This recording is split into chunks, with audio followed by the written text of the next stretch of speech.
Germany நியோராவின் hot summer sale Frankfurt, Dortmund ஆகிய இடங்களில் ஆகஸ்ட் 31ஆம் தேதி வரை நடைபெறுகின்றது. தினமும் காலை 10 மணி முதல் இரவு 8 மணி வரை நியோராவின் ஹாட் சம்மர் சேல். சாரிகள் 70% வரை, சுரிதார் லெகங்கார் 50% வரை விலை கழிவில் வழங்கப்படுகின்றன.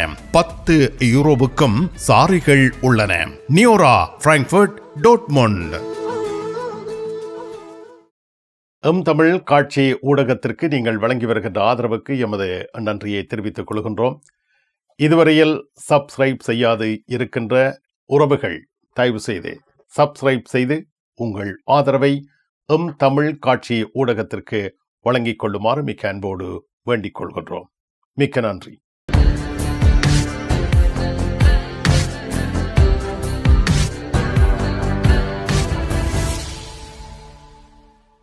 ஜெர்மனி செய்திகள். ஜெர்மனி நாட்டில் இருந்து வேலும் மயிலும் ராமகிருஷ்ணன் அவர்கள். வணக்கம். இஸ்ரேல் நாட்டின் அமைச்சர் ஒருவர் தெரிவித்த கருத்து தொடர்பாக ஜெர்மனி சீற்றமடைந்துள்ளது. இஸ்ரேல் நாட்டினுடைய போலீஸ் அமைச்சர் பென்கியர் அவர்கள் காசாவில் உள்ள பாலஸ்தீனர்களை நாளொன்றுக்கு நூற்றுக்கணக்கானவரை கொலை செய்ய வேண்டும் என்ற கூற்றானது ஜெர்மனுடைய அரசியல் பிரமுகருடைய சீற்றத்தை ஏற்படுத்தி இருக்கின்றது. ஜெர்மன் நாட்டில் SPD கட்சி என்று சொல்லப்படுகின்ற சமூக ஜனநாயக கட்சியினுடைய தலைவரான லாஸ் கிளிங்பைன் அவர்கள் கருத்து வெளியிடுகள் இந்த நாட்டினுடைய இந்த போலீஸ் அமைச்சுக்கு எதிராக ஜெர்மன் அரசாங்கமானது தடை கொண்டு வர வேண்டும் என்றும் அவர் கோரிப்பட்டிருக்கின்றார். அதாவது ஐரோப்பிய ஒன்றியமானது இந்த பென்கியர் என்று சொல்லப்படுகின்றவர் ஐரோப்பிய ஒன்றிய நாடுகளுக்கு பிரயாணம் செய்வதையும் மற்றும் இஸ்ரேலுக்கு ஆயுத ஏற்றுமதி செய்வதையும் தடை செய்ய வேண்டும் என்றும் அவர் கருத்து தெரிவித்திருக்கின்றார். இதே வேளையில் இந்த அமைச்சருடைய கருத்துக்கு எதிராக ஜெர்மனியினுடைய பசுமை கட்சியும் கடுமையான கண்டனத்தை பிரதிபலித்திருக்கின்றது என்பதும் குறிப்பிடத்தக்கதாகும். ஐரோப்பிய நாடுகளில் இருந்து வந்து ஜெர்மனியில் அகதி நிலை கோரியவர்கள் அந்தந்த நாடுகளுக்கு திருப்பி அனுப்பப்படுவதில் தற்பொழுது முரண்பாடுகள் ஏற்பட்டுள்ளன. 12/6/2026 குறிப்பாக இத்தாலி மற்றும் கிரேக்க நாடுகளில் ஏற்கனவே ஆதிவிண்ணப்பத்தை மேற்கொண்டுவிட்டு ஜெர்மன் நாட்டுக்கு வந்து ஆதிவிண்ணப்பம் மேற்கொள்கின்றவர்களை இத்தாலி மற்றும் கிரேக்க போன்ற நாடுகள் திருப்பி இவர்களை ஏற்றுக்கொள்வதற்கு கடமைப்பட்டிருக்கின்றது. இதே வேளையில் ஜெர்மன் அரசாங்கமானது ஏற்கனவே இத்தாலி நாட்டிலிருந்து ஜெர்மன் நாட்டுக்கு வந்து ஆதிவிண்ணப்பம் மேற்கொண்ட 3 பேரை மீண்டும் இத்தாலிக்கு திருப்பி அனுப்புவதற்கு முயற்சி செய்திருந்த நிலையில் அந்த நாட்டுடைய பிரதமர் மற்றும் உள்ளூராட்சி அமைச்சர்கள் இந்த 3 பேரையும் திருப்பி இத்தாலிய அரசாங்கத்தால் ஏற்க முடியாது என்று கருத்து தெரிவித்ததாக பத்திரிகைகளில் செய்தி வெளியிடப்பட்டிருக்கின்றது. அதாவது 12/6/2026 பிற்பாடே இத்தாலியிலிருந்து இவ்வாறு ஜெர்மன் நாட்டுக்கு வந்தவர்களை இத்தாலிய அரசாங்கம் திருப்பி ஏற்பதற்கு கடமைப்பட்டுள்ளதாக இத்தாலி நாட்டு பிரதமரும் அந்த நாட்டுடைய உள்ளூராட்சி அமைச்சரும் கருத்து தெரிவித்ததாக தெரிய வந்திருக்கின்றது. எது எவ்வாறாக இருந்தாலும் அந்த நாட்டினுடைய உள்ளூராட்சி அமைச்சர் மேலும் கருத்து வெளியிடுகையில் மத்திய தரைக்கடல் பிரதேசத்தின் ஊடாக அரேபிய நாடுகளிலிருந்து இத்தாலி நாட்டுக்கு வருகின்றவர்களில்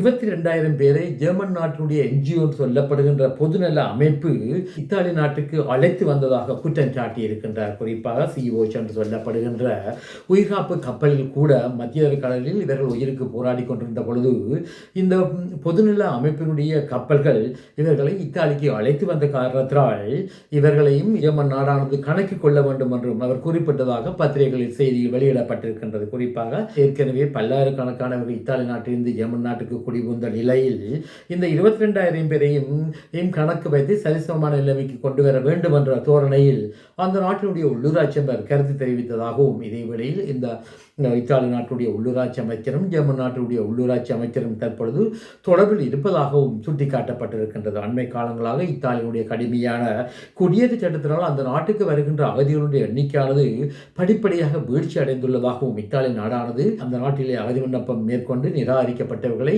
அவர்கள் சொந்த நாட்டுக்கு திருப்பி அனுப்புகின்ற படலத்தை ஆரம்பித்துள்ளதாகவும் தெரிவிக்கப்பட்டுள்ளது. இந்த ஆண்டு மட்டும் அந்த நாட்டிலிருந்து மொத்தமாக 5000க்கு மேற்பட்டவர்கள் சொந்த நாட்டிற்கு திருப்பி அனுப்பியுள்ளதாக இத்தாலியினுடைய உள்ளூராட்சி அமைச்சு வெளியிட்டுள்ள அறிக்கையிலும் தெரிவிக்கப்பட்டுள்ளது. ஜெர்மனியில் உங்கள் நண்பன் கோபரா ஞானம். நாகரிக நங்கிற்கும் ஆடவருக்கும் ஏற்ற நவீன ரக புடவைகளை ஜெர்மனியில் நாள்தோறும் அறிமுகம் செய்யும் கோபரா ஞானம் ஸ்தாபனத்தில் தரமான ஆடை திணுசுகளை எப்பொழுதும் மலிவு விலைகளில் பெற்றுக் கொள்ளலாம் என்பதை மறந்து விடாதீர்கள். கோபரா ஞானம், டாட்முண்ட். ஜெர்மனியில் சமூக கொடுப்பனவு தொடர்பாக புதிய சட்டம் நடைமுறைக்கு வந்துள்ளது.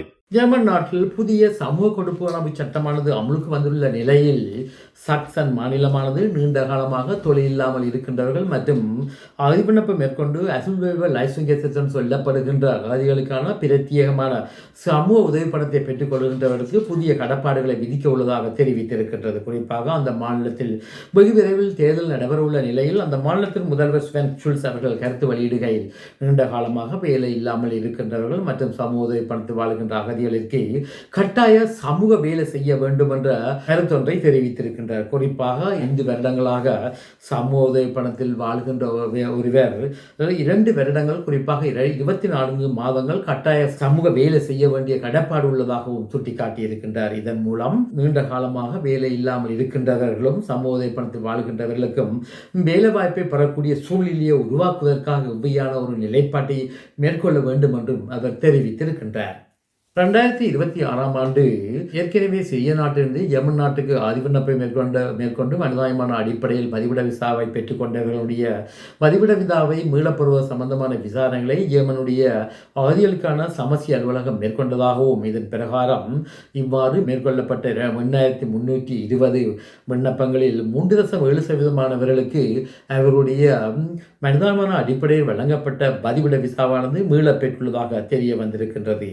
யமன் அரசாங்கமானது படிப்படியாக இவ்வாறு சிறிய நாட்டிலிருந்து வந்தவர்களுக்கு மனிதாயமான அடிப்படையில் வழங்கப்பட்ட வதிவிட விசா சம்பந்தமான மீள் விசாரணைகளை முடக்கிவிட்டுள்ளதாகவும் ஏற்கனவே சிறிய நாட்டிலிருந்து ஆதி விண்ணப்பத்தை மேற்கொண்டு அகதி விண்ணப்பம் நிராகரிக்கப்பட்டவர்களை அந்த நாட்டுக்கு நாடு கடத்துகின்ற படலத்தையும் யமன் அரசாங்கம் துரிதப்படுத்தியுள்ளதாக தெரிய வந்திருக்கின்றது. அதாவது வெகு விரைவில் கிழக்கு யமனின் பல மாநிலங்களில் தேர்தல் நடைபெறுள்ள நிலையில் அந்த மாநிலங்களில் 2 சாக்சன் மற்றும் மெக்லன்பர்க் போமன் போன்ற மாநிலங்களில் AFD கட்சியானது வெற்றியிடக்கூடிய வாய்ப்பு உள்ள காரணத்தினாலும் அகதிகள் விடயத்தில் தற்போதைய அரசாங்கம் கடுமையான நடவடிக்கைகளை மேற்கொள்ள வேண்டிய ஒரு நிலைக்கு உள்ளதாகவும் தெரிவிக்கப்பட்டிருக்கின்றது.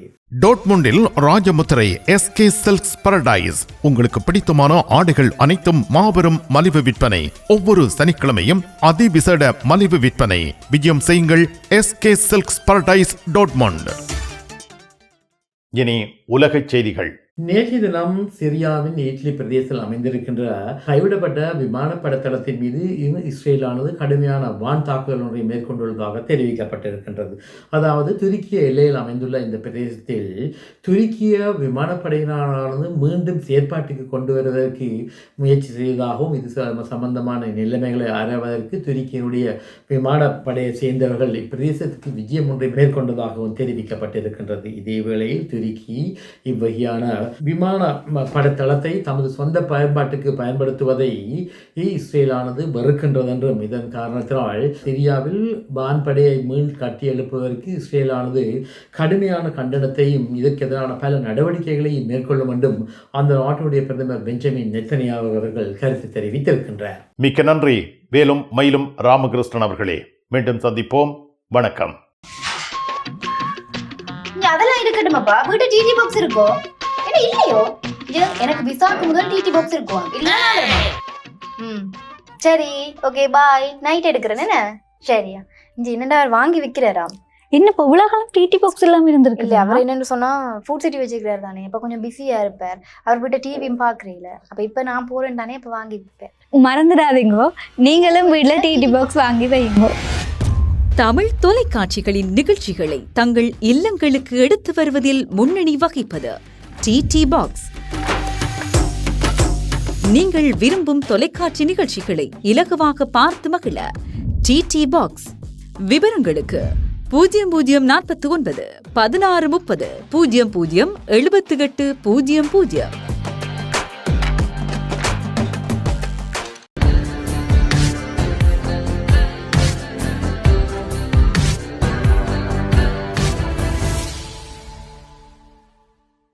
ஜெர்மனி நியோராவின் hot summer sale Frankfurt, Dortmund ஆகிய இடங்களில் ஆகஸ்ட் 31ஆம் தேதி வரை நடைபெறுகின்றது. தினமும் காலை 10 மணி முதல் இரவு 8 மணி வரை நியோராவின் ஹாட் சம்மர் சேல். சாரிகள் 70% வரை, சுரிதார் லெகங்கார் 50% வரை விலை கழிவில் வழங்கப்படுகின்றன.